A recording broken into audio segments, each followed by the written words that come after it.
From the beginning of time, the call has gone forth, not to the settled, but to the willing. The voice of the Almighty does not call us to sit upon the shores of comfort, but to rise and walk into the unknown, to follow the sound of his voice into the wilderness, into the waters, into the place where we can no longer stand on our own.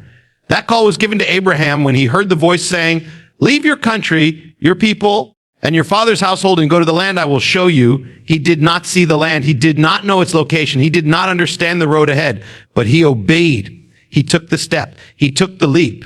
And because he leaped, he became the father of nations. So it is with all who would walk with God. It begins not with the destination, but with the departure. Not with the arrival, but with the leaving. The leap of faith is the departure from that which is known, understood, and calculated. It is the stepping away from comfort, from logic, from the assurance of man, and stepping into the realm of God. For as long as you stay in the boat, you may be safe. But you will never walk on water. As long as you remain in your comfort zone, you may be unshaken, but you will never see mountains move. Comfort is one of the most subtle enemies of calling. It appears harmless. It feels good. It seems rational. But it is in comfort that faith begins to die. For faith is not comfortable. It is not predictable. It does not ask for your plans, nor does it require your understanding. Faith demands your surrender. And the one who would live by faith must be willing to leave behind what is familiar. The fishermen left their nets. Matthew left his booth. Elisha left his oxen. All forsook what they knew to embrace what they had not yet seen. That is the essence of the leap. To forsake the sure for the unseen, the present for the promise, the tangible for the eternal. If you are waiting for all things to make sense before you move, then you will never move. If you are waiting for the map to become before you take the first step, you will never begin the journey. But if you hear the voice of God calling you, then it is time to rise, to go, to step, to leap. There comes a moment in every life where you must choose between comfort and calling, between the safety of the shoreline and the danger of the deep. But it is only in the deep that the treasures lie. It is only in the deep that faith grows. It is only in the deep that the miracles happen. God never called his people to the shallow waters. He called them to cross seas, to wander through deserts, to stand on the edge of the impossible. The Red Sea did not part while they were still in Egypt. It parted when they stepped forward. The Jordan did not roll back for Joshua and the priests until the soles of their feet touched its waters. The walls of Jericho did not fall until they marched around them by faith. The leap is not a leap into nothing. It is a leap into his word, his promise, his presence. But it must be a leap. It must be movement. You cannot receive the miracle while standing still in fear. You cannot know the breakthrough while holding on to what you were meant to leave behind. When God calls you, he rarely gives you the whole picture. Why?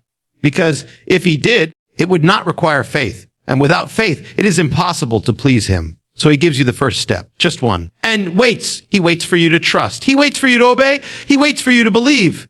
He waits for you to move, because your movement is the trigger. Your leap is the catalyst. The miracle you are waiting for is on the other side of your movement. You may be praying for a door to open, but God is waiting for you to knock. You may be crying out for provision, but God is waiting for you to step out of the boat. You may be pleading for direction, but God is waiting for you to leave the land of your comfort. Your comfort zone may appear harmless, but it is often your spiritual grave. Many have died in the wilderness because they feared the giants in the promised land. They wanted safety more than the promise. But faith does not bow to fear. It overcomes fear. It moves in spite of fear. You must understand, God did not create you to live in a bubble of ease. He did not form you in your mother's womb to dwell forever in the land of the known. He placed in your spirit a longing for eternity, a hunger for the impossible. A call that echoes louder than the noise of the world. And when he speaks, that call awakens. It stirs you to move, to rise, to leave the land of limitation. The enemy of your soul will always try to bind you with fear.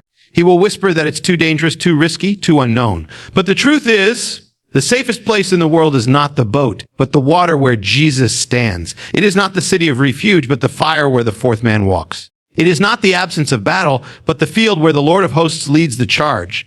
If you desire to see the glory of God, you must be willing to leave the shore. And hear this, your leap may not make sense to those around you. It may seem irrational to your friends, your family, your coworkers. But that is the nature of faith. It is not built on what is seen, but what is unseen. And you are not called to please men. You are called to follow the voice of the one who formed you. Noah looked like a fool building a boat on dry land. Abraham looked like a wanderer without a home. Moses looked like a madman talking to Pharaoh. But each of them leaped. Each of them stepped into the unknown. And each of them saw the faithfulness of God in ways the world could never understand. So now the call comes to you, not just to believe, but to move, Not just to trust, but to act. Not just to speak of faith, but to live it. What is he asking you to leave? Is he calling you to step into? What promise lies just beyond the edge of your obedience? You may not know all the answers. You may not see the entire path, but you only need to take the first step. For when you do, you will find that the same God who parted the sea, who rained down manna from heaven, who led with fire by night and cloud by day, he will go before you. He will lead you. He will carry you, but he not forsake you, but he waits for your leap. The time of hesitation is over. The hour is late. The trumpet is sounding. The kingdom is near.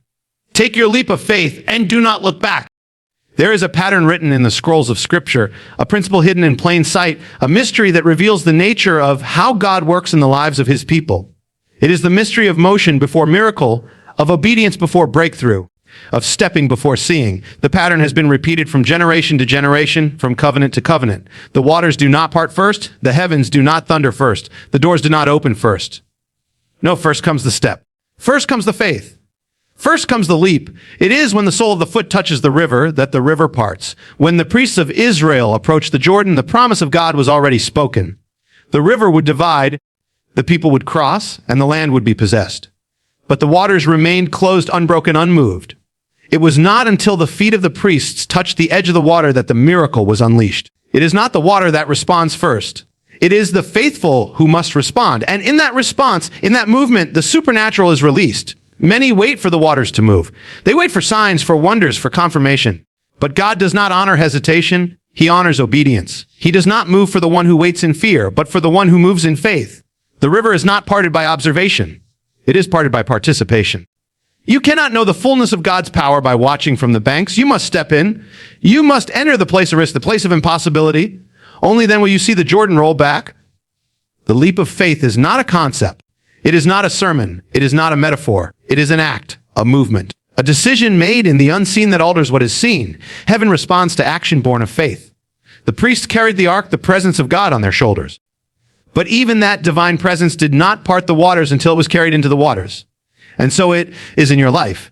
You may carry the word, you may carry the spirit, you may know the truth. But unless you act upon it, unless you bring it into the river, it will not part. The miracle is waiting for your movement. The breakthrough is waiting for your obedience. You say, Lord, show me the path and I will walk it. But he says, walk and I will show you the path. You say, open the door and I will go through it. But he says, go forward and the door will open. This is the divine order. This is the kingdom pattern. The step comes before the split. The faith comes before the fulfillment. The act comes before the answer. There are rivers before you now, rivers of fear, of uncertainty, of opposition. You stand at the edge wondering when they will part, but they will not part until you move. Your foot must touch the water. Your faith must collide with the obstacle. It is not enough to believe quietly. Faith without works is dead. Belief without action is incomplete. The river responds not to intention, but to impact. The priest had to leave the dry ground behind. They had to feel the cold waters rise to their ankles. They had to trust that the promise would manifest as they moved forward. They did not wait for evidence. They became the evidence. And when they moved, heaven moved. There is a boldness that must rise in your spirit, a holy daring that refuses to bow to fear. You cannot stand on the edge forever. You cannot delay your obedience because of doubt. Every moment you hesitate, you postpone your miracle. Every day you remain still, you remain outside the land of promise. God is calling you not to analyze the river, not to measure its depth, not to calculate the risk, but a step to act, to move. For in the moment you step, the impossible becomes possible. In the moment you move, the waters recognize the authority of the one who sent you. And consider this, had the priests waited, the waters would have remained. Had they delayed, the people would have perished in the wilderness. Their obedience was not just for themselves, it was for the entire nation. So too with you. Your leap of faith is not only for your breakthrough, it is for the breakthrough of others. Your obedience will open a path for generations. Your step into the river may become the bridge for others to cross. You were not called to comfort. You were called to carry the presence of God into uncharted waters. And when you do, you make the way for others to follow. There are promises that lie beyond the Jordan, victories, inheritances, destinies. But they are inaccessible until you step in. The land of promise is not granted to the hesitant. It is possessed by the bold. Those who shrink back will never taste its fruit. But those who leap, who dare to believe, who choose to move, will walk in the fullness of God's purpose. Your feet were made not for standing still, but for walking forward. Your spirit was not formed for passivity, but for pursuit. The call of heaven is forward, always forward. The cloud moves, the fire moves, and you must move with it. And there is more. The miracle does not stop at the parting of the waters. The real wonder is in the walk.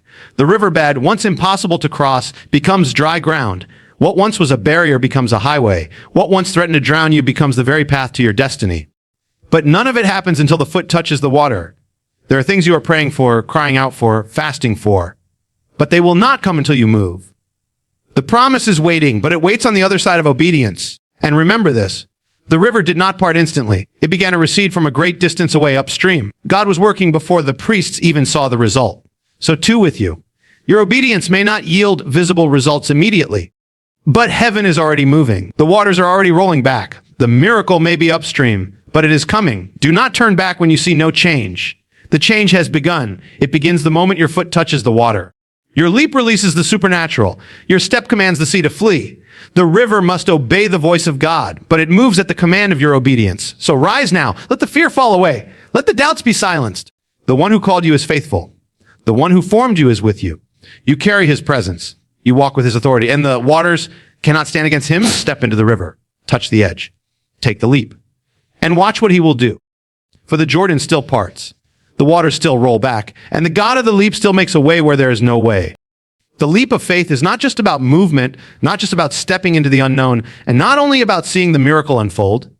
It is about entering a divine encounter, a sacred appointment with God in the place where nothing in the natural makes sense. The leap is the invitation to intimacy with the Almighty, to come out of the distractions of life, out of the noise of the crowd, and into the secret place where God reveals himself in ways he cannot in the safe places. For the leap takes you beyond the limits of what man can do and brings you face to face with what only God can do.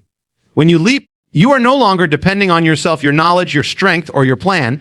You are surrendering it all. You are laying it down, and in that surrender, something shifts. Heaven opens.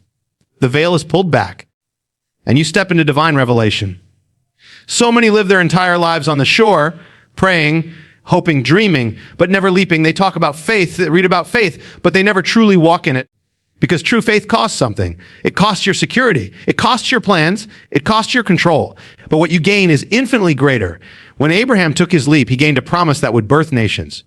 When Moses took his leap, he encountered the burning bush and spoke face to face with the living God. When David stepped onto the battlefield with nothing but a sling, he saw the power of God defeat the giant. The leap of faith is the doorway to encounter. It is where the theoretical becomes real.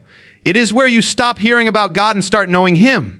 Because when you are in the middle of the storm, in the heart of the battle, in the depths of the waters, and you see his hand move, that is when you know him not as a doctrine, not as a theology, but as your deliverer, your sustainer, your redeemer. This is why the enemy fears your leap. Because the moment you leap, you break free from his grip. You escape the realm of fear, doubt, and paralysis. You enter the realm of miracles, of purpose, of divine calling. The enemy wants to keep you bound in the familiar because he knows what awaits you on the other side. He knows that once you step into faith, you begin to walk in authority. You begin to operate in the power of the Spirit. You begin to fulfill the assignment for which you were created. The leap is dangerous to the enemy because it activates your destiny. As long as you stay in the boat, the enemy is unthreatened. But the moment you step out, the battle shifts. The heavens align. Angels are released, and the kingdom of darkness trembles. And understand this, the leap is not a one-time event. It is a way of life. It is not just one step. It is a lifestyle of stepping. It is not just about leaving Egypt once. It's about following the cloud every day. It's about trusting when the manna doesn't fall, when the brook dries up, when the walls of Jericho still stand. The leap is continual. God will keep calling you deeper, further, higher. And with every call comes a choice. Will you trust again? Will you step again? Will you leap again? Because faith that is not stretched will shrink. Faith that is not tested will weaken. The leap keeps your faith alive. It keeps your spirit burning. It keeps your eyes fixed on him. There will be times when the leap feels terrifying, when everything in you wants to retreat, when your flesh cries out for the safety of the old ways. But those are the moments where you must press in, where you must cling to the word he gave you, where you must remember his past faithfulness. Did he not part the sea before? Did he not bring water from the rock? Did he not shut the mouths of lions and walk in the fire? The God who called you has not changed. His power has not faded. His promises have not expired. He is the same yesterday, today, and forever. And he is with you in the leap. Sometimes the leap of faith will separate you. It will cost you relationships. It will set you apart. Because when you choose to follow God into the unknown, not everyone will understand. Not everyone will go with you. But that is the cost of the call. Abraham had to leave his family. Joseph was rejected by his brothers. Elijah walked alone. But it was in that separation that they were consecrated, set apart, anointed. The leap will strip you, refine you, sanctify you. It will remove what you don't need to prepare you for what is coming. The fire is not to destroy you. It is to purify you. The leap leads to the fire, but the fire leads to glory. The deeper mystery is that the leap reveals your true identity. As long as you stay in the shadows of fear, you do not know who you are. But when you leap, the masks fall away. The limits break. The truth is revealed. You are not ordinary. You are not weak. You are not forgotten. You are chosen. You are anointed. You are appointed. The leap awakens the warrior, the prophet, the vessel. It draws out the greatness God placed inside you before the foundation of the world. When you leap, you walk not just into your calling. You walk into who you were always meant to be. And in the end, it is not about the water, the fire, the storm, or the giants. It is about Him, the one who calls you, the one who walks with you, the one who says, "Fear not, for I am with you." He is not waiting on the other side of the leap. He is in the leap. He is in the motion. He is in the step. And when you leap, you will find that you did not leap alone. He was there. He caught you. He carried you. He covered you. Every step of faith you take, He meets it with grace. Every act of obedience, He crowns with favor. Every surrender, He fills with power. So what will you do with this moment? Will you shrink back into comfort, into safety, into what is easy? Or will you rise, shake off the chains of fear, fix your eyes on the one who calls and leap? The world is desperate for those who will live by faith, not by sight, who will walk by trust, not by calculation. Who will dare to believe even when all odds are against them? Let that be you. Let this be your hour. Let this be the moment where you take the leap. Not because you have all the answers, but because you know the one who does. And in that leap, may you find the miracle, the encounter, the revelation, and the destiny that were waiting for you all along.